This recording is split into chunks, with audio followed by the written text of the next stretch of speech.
Pemirsa, dugaan kecurangan pemilu presiden di Sampang, Jawa Timur semakin menguat. Modus yang digunakan dalam kecurangan ini diduga mirip dengan yang terjadi saat pemilu kada Jawa Timur. Dugaan kecurangan pemilihan presiden terjadi di Ketapang, wilayah Sampang, Jawa Timur. Ada 17 TPS di wilayah ini, tepatnya di Kelurahan Ketapang Barat, yang jumlah suaranya dianggap mencurigakan. Berdasar data C1, tidak ada satupun suara bagi pasangan Capres Joko Widodo dan Yusuf Kala. Dugaan kecurangan semakin menguat setelah didapati tidak ada tanda tangan saksi dari kedua belah pihak, baik dari Prabowo Hatta dan Jokowi JK dalam hasil pindai formulir C1.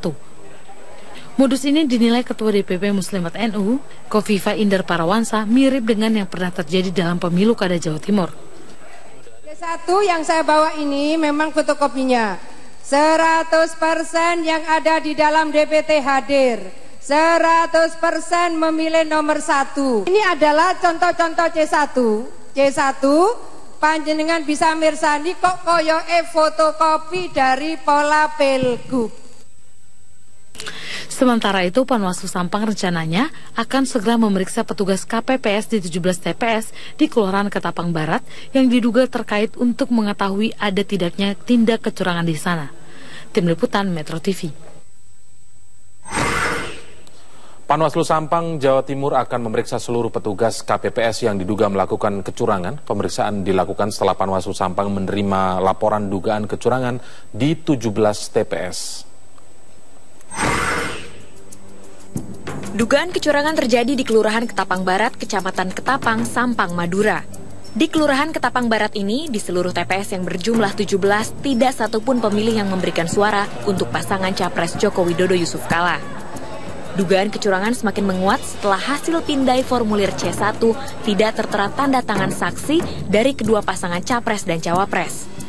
Jika terbukti melakukan kecurangan, Panwaslu Kabupaten Sampang akan mengeluarkan rekomendasi pemungutan suara ulang di seluruh TPS yang ada di Kelurahan Ketapang Barat. Kita tetap tidak membiarkan ada perolehan suara yang mengarah 100% ke salah satu pasangan calon. Sanksinya, kalau memang ditemukan bahwa itu ada pelanggaran, ada penggelembungan suara, itu sanksinya sanksi pidana pemilu. Sementara itu, menurut Ketua KPU Sampang Samsul Muarif, hingga saat ini belum menerima laporan dugaan kecurangan penggelembungan suara di seluruh TPS di Kelurahan Ketapang Barat. Selama ini laporan dari penyelenggara ataupun dari pihak pengawas itu belum masuk ke kita terkait katakanlah ada indikasi pelanggaran. Terkait dengan hal ini, KPU sudah meminta keterangan KPU setempat. Kalau memang itu betul apa adanya, laporan melalui C1 dan lampiran, perkiraan kami ada penyelenggaraan yang keliru di sana prosesnya. Oleh karena itu, mohon bersabar sedikit lagi, nanti kami akan kabarkan tentang apa yang sesungguhnya terjadi di sana. Mengacu pada Undang-Undang Pemilu Nomor 8 Tahun 2012, para pelanggar pemilu termasuk kecurangan dapat dilaporkan ke polisi dan dijatuhi hukuman pidana. Tim Liputan Metro TV. Baik, apa yang sebenarnya terjadi di Kabupaten Sampang? Apakah memang dugaan kecurangan kali ini juga kembali melibatkan penyelenggara pemilu di tingkat bawah atau di tingkat daerah? Kami akan mengulasnya kali ini dengan Ferry Kurnia Rizkiansyah yang merupakan Komisioner KPU, bergabung dari luar studio. Saya sapa terlebih dahulu, selamat malam Pak Ferry. Halo Pak Ferry. Halo ya. Baik Pak Ferry.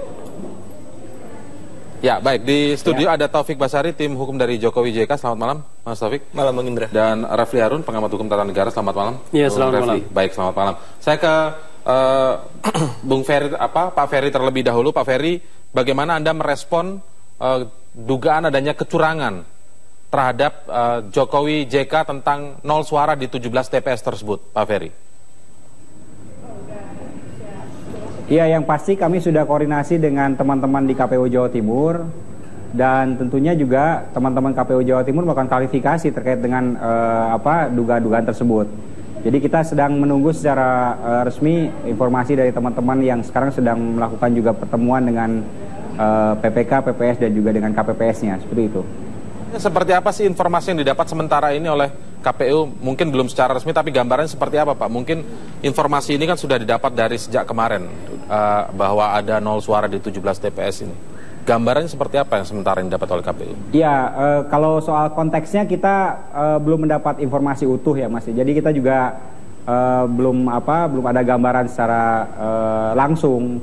Tapi yang pasti kan proses di sana sudah berlangsung. Nah, kita ingin mendapat informasi seperti apa prosesnya dari proses pembukaan TPS sampai akhirnya dan sampai proses penghitungan bahkan rekapitulasi secara berjenjang. Seperti itu yang kita lakukan. Oke, Mas Taufik mungkin bisa Anda jelaskan bagaimana kejanggalan sebenarnya yang terjadi di Kabupaten Sampang, terutama di 17 TPS itu. Ya, pertama-tama perlu saya jelaskan bahwa TPS dengan suara yang kosong untuk siapapun pasangan calonnya itu masih memungkinkan, bisa-bisa saja. Masih memungkinkan, bisa-bisa saja. Tapi masalahnya adalah khusus untuk 17 TPS di Sampang ini, di Ketapang Barat ini, memang kita menerima juga beberapa laporan dan informasi-informasi yang menurut kita mesti ditelusuri, ya mesti ditindaklanjuti oleh penyelenggara pemilu. Ya, diantaranya ya informasi yang kita terima terkait dengan pertanyaan apakah memang ada pencoblosan di situ, ada pemilih yang datang kemudian mencoblos dan seterusnya. Kemudian apakah memang surat suaranya juga sudah tercoblos atau belum? Itu juga saya pikir penting juga dijadikan bahan bagi penyelenggara pemilu untuk menelusurinya. Tapi yang paling pasti, yang paling jelas juga adalah kita mengkhawatirkan juga adanya intimidasi di lapangan, ya apabila kemudian ada penelusuran lebih lanjut. Oleh karena itulah kita berharap apabila pihak penyelenggara baik itu KPU maupun Bawaslu ingin melakukan penelusuran terhadap persoalan ini, maka mohon dapat bekerja sama juga dengan pihak kepolisian agar dapat ada jaminan keamanan ya bagi warga sekitar, karena kita juga khawatir bila ada intimidasi terkait dengan saksi-saksi yang mengetahui peristiwa dan sebagainya. Oleh karena itulah pengamanan, ya perlindungan keamanan, jaminan keamanan juga menjadi penting di sini. Oke, Mas, itu kan KPU juga sedang menantikan apa yang sedang terjadi dari tim di daerah, artinya KPU di daerah, penyelenggara di daerah. Nah, dari tim Jokowi JK sendiri, ketika kita mendengarkan KPU menyatakan semua suara itu bisa terkawal kalau saksi ditempatkan di situ. Nah, bagaimana keterangan atau informasi yang disampaikan oleh saksi Jokowi JK di sana? Ya, kita sedang juga mengirim tim ya untuk menggali informasi. Ya, memang permasalahannya itu tadi, karena di beberapa daerah kan tentu ada tokoh-tokoh yang dia dianggap berpengaruh di situ, yang kadang beberapa pihak karena ketokohannya jadi segan ataupun mungkin takut atau sebagainya gitu. Itu yang maksudnya intimidasi tadi. Ya, itulah yang kita khawatirkan. Nah, sehingga jika pun ada misalnya ada orang yang ingin memilih Jokowi di situ, tapi karena situasinya tidak memungkinkan, ya menjadi sulit terlaksana. Ya, tapi yang jelas di luar daripada informasi-informasi itu, tetap itu harus diverifikasi terlebih dahulu. Oleh karena itulah maka Bawaslu ataupun KPU penting untuk menindaklanjuti persoalan ini, ya tidak hanya menyerahkan juga kepada aparat di lapangan saja, ya, tapi juga harus ada pemantauan khusus dari pusat. Ya, tim pusat harus turun juga, maksudnya seperti itu. Betul. Saya sih berharap tidak hanya diserahkan, ya sudah silahkan nanti aparat di daerahnya saja yang bergerak, tidak, tapi harus ada pantauan khusus juga dari pusat. Pantauan khusus dari pusat, terutama kalau bisa turun begitu ya ke lapangan. Karena begini, satu lagi, memang di Sampang ini sudah beberapa kali bermasalah pemilunya, ya baik itu pemilu legislatif tahun lalu maupun pemilu kada, ya dan sebagainya, ya artinya kan ini kan juga harus jadi perhatian juga. Ada catatan khusus, ada catatan khusus. Kabupaten Sampang ini, ya Kabupaten Sampang dan beberapa tempat di Madura lainnya juga tidak bisa kita lepaskan dari peristiwa-peristiwa sebelumnya. Konteksnya tidak hanya kasus sekarang ini saja, tapi sudah beberapa kali. Baik, ini kita juga dalam rangka perbaikan ke depan agar kita punya pemilu yang berkualitas yang bisa berjalan di Sampang. Oke, saya kembali dulu ke Pak Ferry. Pak Ferry, tadi disebutkan oleh tim Jokowi JK, di sini Mas Taufik Basari, bahwa sebaiknya KPU tidak hanya menerima informasi dari daerah saja, tapi ada pantauan dari pusat, terutama mungkin komisioner KPU di pusat bisa turun lapangan langsung melihat apa yang sebenarnya terjadi. Apakah ini yang sedang dilakukan juga atau seperti apa, Pak Ferry? Iya. Iya, tentunya kami juga besok kan mulai proses rekap di kabupaten kota, dan kami juga nanti akan melakukan proses pemantauan, monitoring, supervisi ke beberapa kabupaten kota yang memang menurut kami itu tentunya perlu menjadi perhatian khusus, perhatian serius kita. Kita akan turun, termasuk ke daerah Jawa Timur atau ke Sampang itu sendiri. Jadi insya Allah kita juga akan kirimkan tim terkait dengan kondisi tersebut. Tapi yang pasti kita juga harus tegaskan bahwa kita mengharapkan C1 scan yang sudah kita upload itu betul-betul menjadi bahan juga buat semua pihak untuk melihat mana-mana saja yang memang itu juga ada problem, ada masalah. Karena bisa jadi itu menjadi bahan buat kami atau juga memang menjadi catatan-catatan juga yang kita klarifikasi lebih lanjut seperti itu. Informasi nol suara itu kan yang terdapat dari formulir C1 yang diunggah ke website KPU itu kan, Mas Tobas. Artinya itu salah satu kejanggalan juga atau tidak janggal itu sebenarnya kalau nol suara itu yang masuk dalam, tidak ada tanda tangan juga di situ. Ya, itu juga termasuk kejanggalan-kejanggalan yang terjadi ya. Meskipun sekali lagi saya juga harus berikan pemahaman kepada publik bahwa kemungkinan ada suara nol itu terbuka. Masih ada kemungkinan. Tapi khusus yang untuk 17 TPS di Sampang ini ada informasi tambahan di luar itu, tidak di luar ini nolnya. Jadi bukan soal nol suaranya, tetapi ada informasi tambahan yang itu apa itu yang betul itulah informasi tambahan nih, bagaimana pelaksanaannya pemungutan suara di sana, apakah berjalan dengan baik atau tidak, apakah ada pemilih yang datang ataukah apakah ada intimidasi atau tidak. Nah itu kan penting untuk kita telusuri. Itu yang dimaksud oleh KPU tadi, akan mengulas kronologinya bagaimana saat pembukaan TPS dan berjalannya pemungutan suara. Pembukaan, berapa orang yang datang, siapa-siapa saja petugasnya, kemudian jam berapa ditutupnya, bagaimana proses penghitungan suaranya. Nah itu kan juga harus dijelaskan dan harus ada catatan yang jelas untuk kita bisa membuktikan bahwa memang ada pemungutan suara yang berjalan sesuai dengan ketentuan perundang-undangan. Apakah modusnya ini juga ada dugaan kira-kira penyelenggara ikut terlibat? Nanti Bung Refli bisa mengulasnya, tetaplah bersama kami di Prime Time News.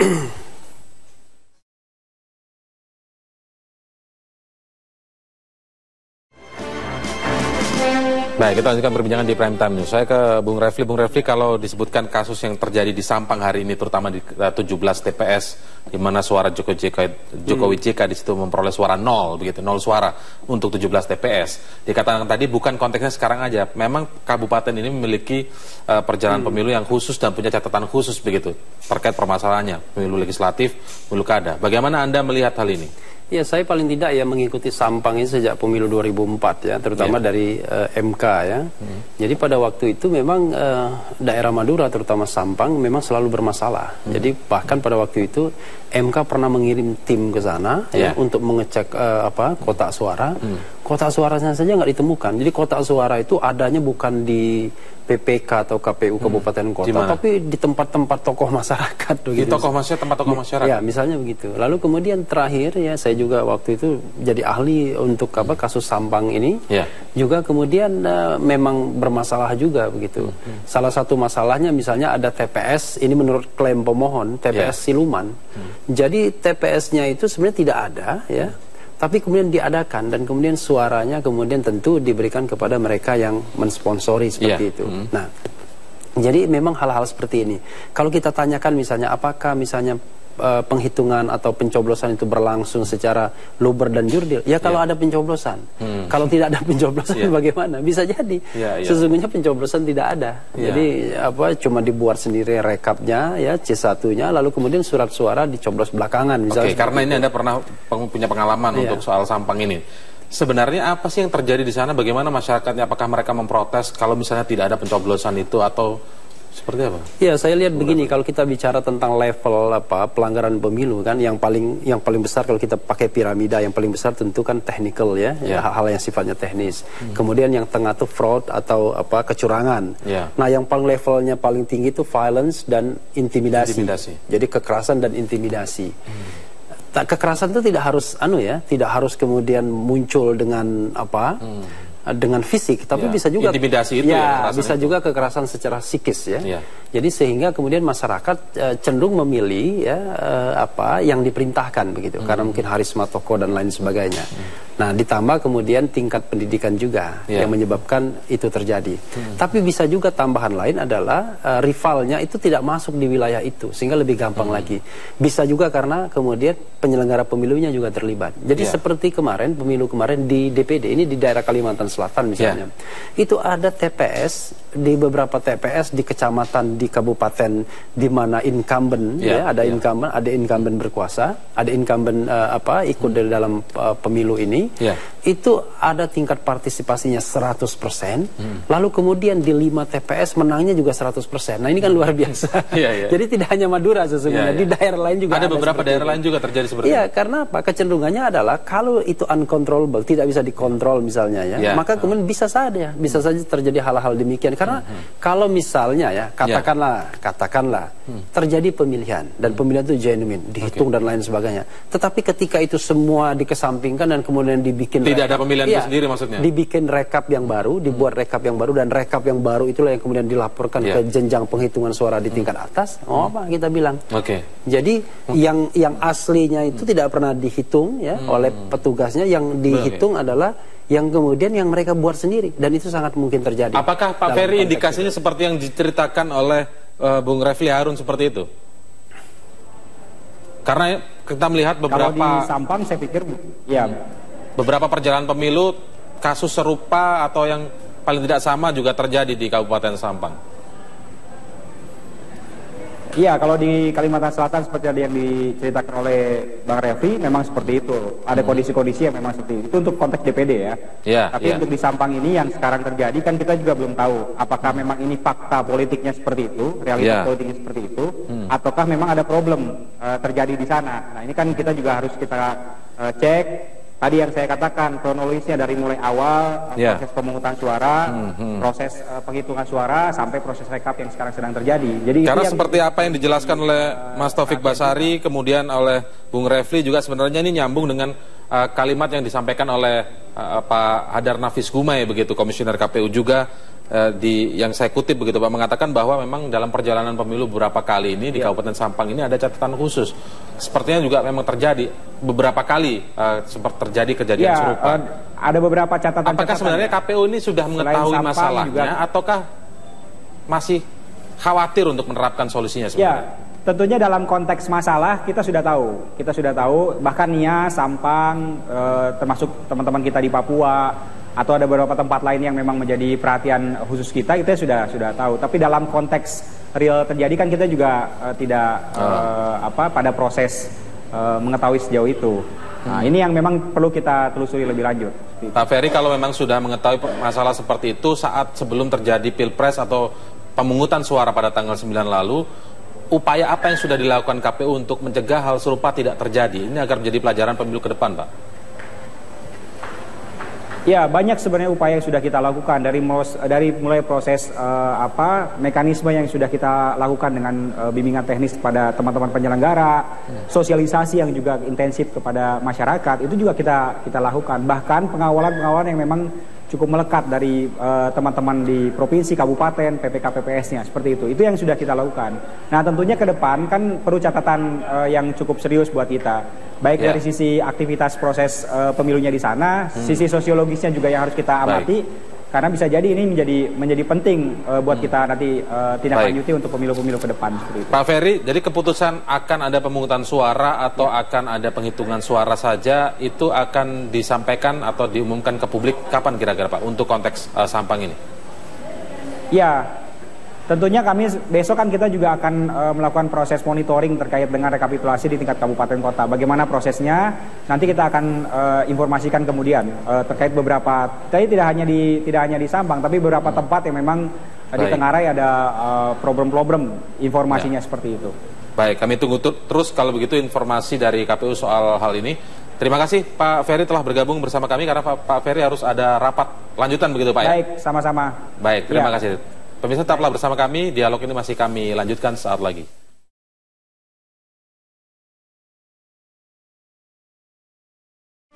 Ya, kita lanjutkan perbincangan di Prime Time News. Sekarang saya ke Mas Taufik Basari. Mas Taufik, kalau tadi informasi yang sudah didapat tim, tapi belum bisa dipublikasikan begitu misalnya. Nah, apa langkah yang seharusnya kemudian dilakukan? Sebagai juga pelajaran misalnya. Apakah ini harus pemungutan suara ulang ataukah harus hanya penghitungan ulang atau seperti apa, Mas? Ya, pertama kita tidak mau mendahului hasil keputusan dari KPU ataupun Bawaslu ya. Yang jelas pada tahapan ini dorongan kita adalah investigasi. Ya, investigasi yang melibatkan pusat, yang kemudian ditelusuri kronologi dan sebagainya. Jadi apapun nanti hasil investigasi itu yang baru kita bisa katakan apakah ada kebutuhan untuk pemungutan suara ulang atau untuk hanya perbaikan ke depan bagaimana kita membangun demokrasi yang baik di Sampang dan di Madura pada umumnya. Nah, ini yang saat ini kita lakukan. Yang penting adalah jangan sampai kita membiarkan ada persoalan-persoalan seperti ini. Itu saja dulu. Kalau muncul persoalan seperti ini, maka langsung lakukan tindakan, langsung lakukan investigasi sehingga kita juga tahu dan kita bisa mencegah adanya hal-hal seperti ini terulang lagi di masa mendatang. Kalau kemungkinan kata Bung Refli tadi ini ada kemungkinan intimidasi dan lain sebagainya karena tingkatan paling tinggi dalam pelanggaran pemilu seperti itu misalnya kan. Nah, apakah ada juga kemungkinan keterlibatan dari penyelenggara, terutama penyelenggara untuk di tingkat daerah begitu, Bung Refli? Ya, kalau saya mengatakan ya hal-hal seperti ini rasanya sangat tidak mungkin kalau penyelenggara pemilu tidak terlibat ya. Jadi justru keterlibatan penyelenggara pemilu ini justru sekarang ini trennya lebih banyak dibandingkan dahulu. Kalau kita bicara money politics misalnya, daripada saya memberikan uang kepada pemilih ya, dan kita tidak tahu apakah dia memilih kita atau tidak. Tidak jaminan gitu. Tidak ada jaminan. Maka yang paling gampang adalah sebenarnya mempengaruhi penyelenggara pemilu di berbagai tingkatan. PPS, PPK dan lain sebagainya sudah pasti. Jadi deploy uang berapa, lalu kemudian berapa suara yang ingin didapatkan jelas. Nah, inilah yang menurut saya yang kemudian harus diawasi kalau kita bicara tentang proses penghitungan suara. Apa yang bisa membuat jera? Apakah undang-undang Pilpres ini, pemilihan ini bisa kemudian membuat jera para penyelenggara yang bermain? Nanti kita akan lanjutkan. Tetaplah bersama kami di Prime Time.